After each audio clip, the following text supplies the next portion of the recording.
Hello and welcome to the 16-bit news for May of 2023 and the beginning of Series 8.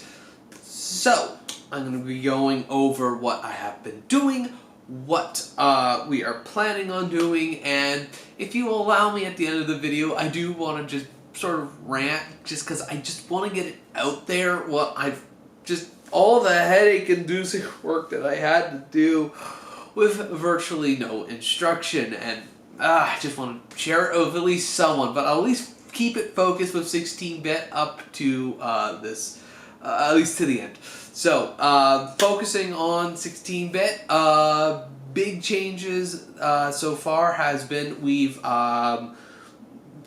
some work in the backend and the servers, which delayed us a lot. However, migrations worked perfectly, so you will see no interruptions with any of our apps, and yeah, it worked shockingly well. And as a result of that, I took a bit of a break and actually finished the first half of Series 8.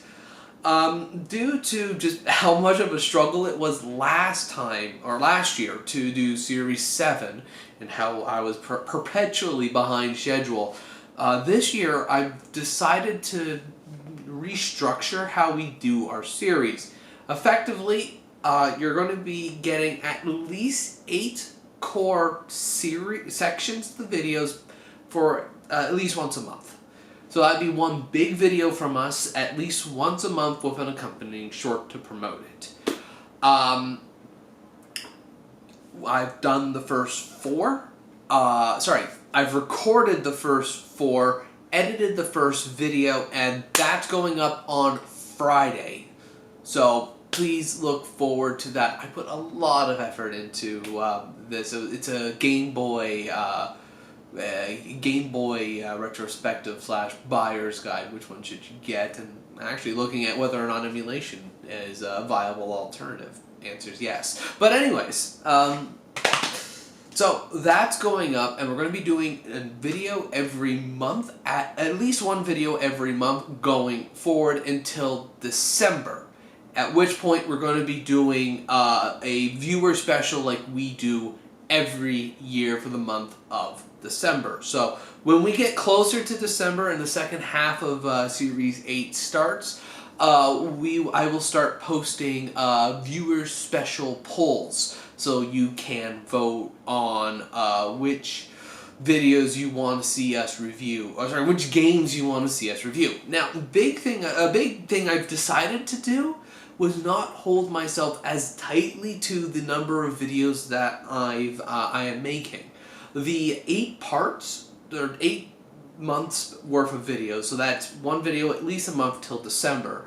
So this year it's going to be 7 main videos with the viewer special at the end, but I'm not holding myself to that like I would in previous years. Instead, my plan is if I get a spark of inspiration, let's say I pick up a new SpongeBob game for instance, I can just take a moment, write a quick review or a highlight or whatever I want to do, and then publish it. The same will go for any guides. Let's say if I started modifying a PlayStation 2, or I want to show how to back up a BIOS on a certain system, I can just make that video and release it whenever, instead of just waiting for the series to start. But at the same time, I'd also hold myself to a bit of a schedule, so that way you will at least expect 1 video per month. So you're not, waiting until I eventually decide to release a bunch of them at one time like before.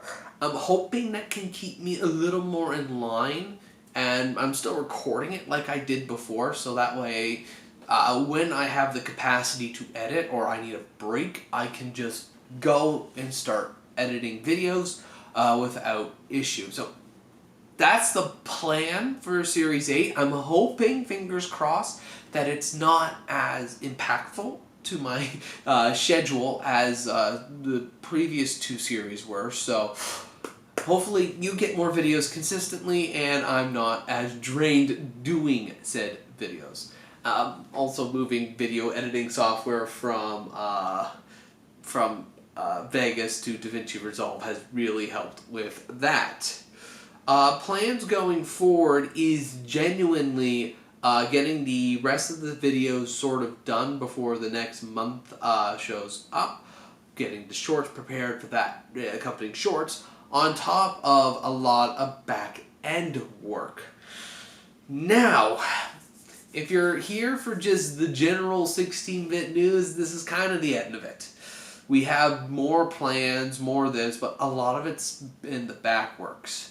Like making manuals and making kits and figuring out a bunch of other stuff. So you can stop the video now if you want to do that. But if you want to hear me rant about really nerdy technical stuff, please you can stay here because, oh boy, I have been so busy.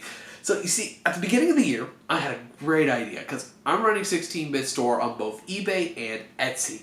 And I thought, I'm going to go and take both of those stores, take all their analytics and data and sales management, and shove them together on my website. It was a brilliant idea. They have API. eBay and Etsy have APIs. I just have to apply to be a developer and do that. And honestly, it's well within my wheelhouse. My background's in computer science. So doing web development is not outside of my wheelhouse. So I thought it would be a great idea. That was until in January when I started playing around with Etsy's APIs, and there was a little bit of asterisk once I figured out how to access the APIs and how to do the proper calls that states you need SSL. Now, if you don't know what SSL is, that's the little padlock in the URL bar at the top right. And what that means is, top left on the URL bar. What that means is that your browser has an encrypted connection to their server. And it's validated by someone. I believe the Electronic Frontier Foundation does it. I think. I'm not entirely certain. I've been so busy just trying to get it to work that I haven't actually delved into the full history of the damn things. It's really cool. It means that you can type in plain text password, send it off, and no one's going to scrape it. But the problem was, again, we're sitting at January. We're May. This is January. My previous web host provider, in order for me to get SSL, I would need to, what would I need to do? I would need to pay more money for my already very expensive web hosting. So I said no. I was with GoDaddy, and I used to use them for both my domain and my domain and my web hosting because it was convenient back in a time when I didn't know how to do half of this. However, I am a bachelor's. I have my BCS. I have a nice little ring to show that I graduated. And I said, well, let's see what alternatives I can find. So I moved to a different platform. I'm not going to advertise the platform because they're not paying me to say it. But I've moved to a different platform which allows me just to host a computer. Rent a server and some storage so that I can host my own computer. That's what I did, and that's what I have going right now. I rented a simple, very low-powered machine for literally a fraction of what I was paying before with GoDaddy, and I haven't lost any performance, and my metrics and data are working fine. But, oh god, I had to set up the LAMP server on my own, and I was dealing with Red Hat Enterprise Linux, though I think I went with Alma Linux, because I didn't want... Again, I'm trying to do this for free. As cheaply as I can. This isn't stuff that makes me money, so I want to keep this as minimal as possible. So, I learned how to spin up a LAMP server on Alma Linux. I had to learn to migrate an SQL database I didn't quite migrate it. I more had to recreate it and then sort of just import all the data. I still have to import all the ads, the advertisement metric, app ad metric data to my end. But through a lot of shenanigans and diddly-dees and doodads, I was able to migrate my entire computer server over from GoDaddy to the new provider, as well as a local VM that's sitting in a closet over there, and it with zero interruption to service. To me, that's just mind blowing that I was able to get this done without service interruption. Problem is, this culminated in about 4 months worth of work. Along with 16-bit, new 16-bit store product development, like the e-reader cases I showed in the last video. I was trying to get finalize the designs for that, get the videos ready for that, plus a bunch of other 16-bit store content, because I need to promote stuff. But I made one last push. I was able to get it up. The website is now basic AF. Like, it's so simple that if you get a Nintendo DS and the Opera browser on the DS, you will be able to go to 16bitgamereview.com on it, and it will just show a web page, because I don't have SSL on 16-bit game review. I have SSL. That was the other thing. I got SSL working. I got SSL working on 16bitvirtualstudios.com because I moved everything over to there. So the other thing is I really wanted to do this because I want to make a video on why your old browser doesn't work. I've also, so I'm using 2 domains to keep my server going. So I'm using 16bitvirtualstudios.com for anything that's public facing. But if you have an old browser like a PSP, a DS, a Vita, or whatever, I'm using 16bitgamereview.com. And I'm using 16bitgamereview.com as kind of an experiment to see how much of a legacy browser can I run to get older devices still compatible with it.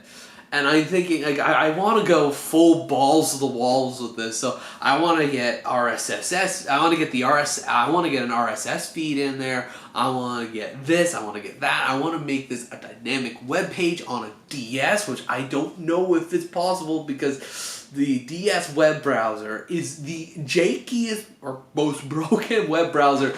It was broken even at the time. I want to get this to work. I want to get this to work well, and it's so exciting. I haven't done proper coding in years. It's nice. It's so nice to do this again. But a lot of this is just plans for the future.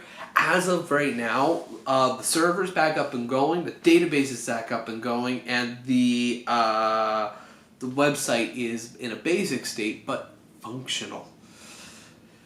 I'm probably going to go back to work with the server starting next week, but I took at least these 2 weeks so that I can get starting Series 8 and just get that motor going, so that end of this month or middle of this month or whenever I need a break from web development or front end and back end web development, I can go in and edit the next video. Yeah, no. So that's all I have to say. If you did stick for the ramble, thank you. It's very hard. I really would like to start talking about more about the back end stuff that I'm doing, but I do believe that not many people are actually interested in coding or web stuff. They want to see fun video game stuff and whatnot, and the only, I think, coding stuff that people would be interested in would be if I ever do start making games again, or maybe even articulate how the advertisements work in my games. I wouldn't mind doing that. But anyways, thank you ever so much for watching. I hope you have yourself a good day, and as always, take care.